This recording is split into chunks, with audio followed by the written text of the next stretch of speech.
नमस्कार, मैं नेहल नायडू। 1 फरवरी 2025 को union finance minister Nirmala Sitharaman ji ने अपना 8वां यूनियन बजट लोकसभा में पेश किया। Union budget 2025-26 prime minister Narendra Modi ji की थर्ड टर्म सरकार का दूसरा फुल फाइनेंशियल बजट है। सबसे पहले समझते हैं कि यूनियन बजट 2025-26 क्या है। यूनियन बजट 2025-26 एक एनुअल फाइनेंशियल स्टेटमेंट है जिसमें फेडरल गवर्नमेंट अगले फाइनेंशियल ईयर 2025-26 के प्रस्तावित एक्सपेंडिचर्स और रेवेन्यूज की रूपरेखा प्रस्तुत करता है। विकसित Bharat. This budget aims to initiate transformative reforms across 6 domains. During the first 5 years, these will augment our growth potential and global competitiveness. The domains are taxation, power sector, urban development, mining, financial sector and regulatory reforms. Union budget 2025-26 6 domain में reforms लाने वाला है। Taxation, urban development, mining, financial sector, power और regulatory reforms.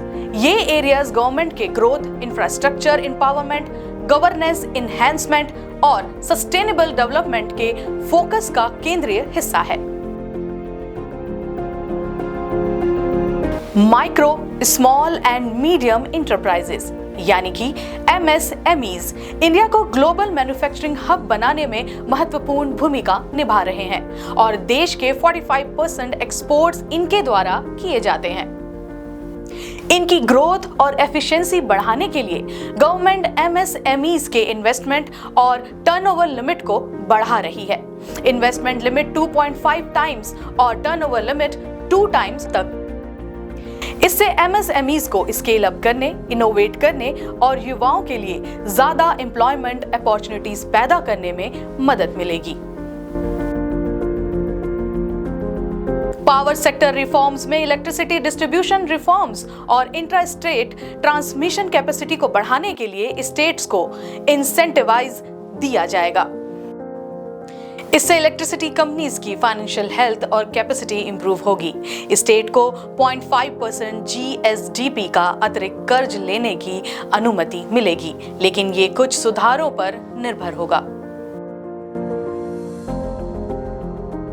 Ship building में additional infrastructure develop किया जाएगा। Ship building financial assistant scheme को restart किया जाएगा और शिप बिल्डिंग क्लस्टर्स को फैसिलिटेट किया जाएगा।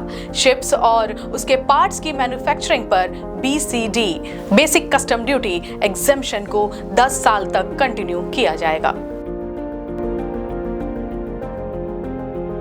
माइनर मिनरल रिफॉर्म्स में बेस्ट प्रैक्टिस शेयर किए जाएंगे।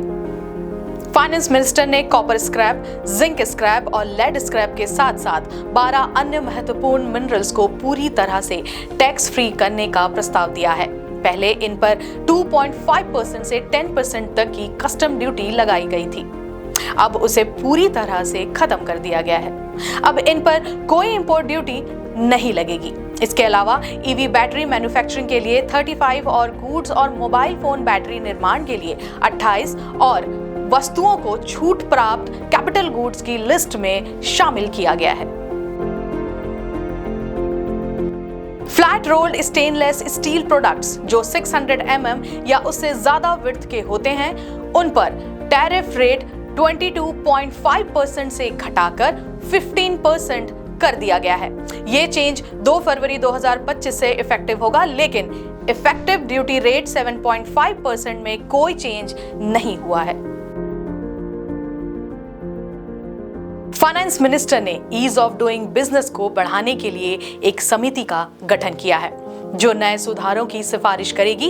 इस पहल का मकसद नियमों को सरल बनाना होगा, दक्षता में सुधार करना होगा और निवेश को अट्रैक्ट करना होगा।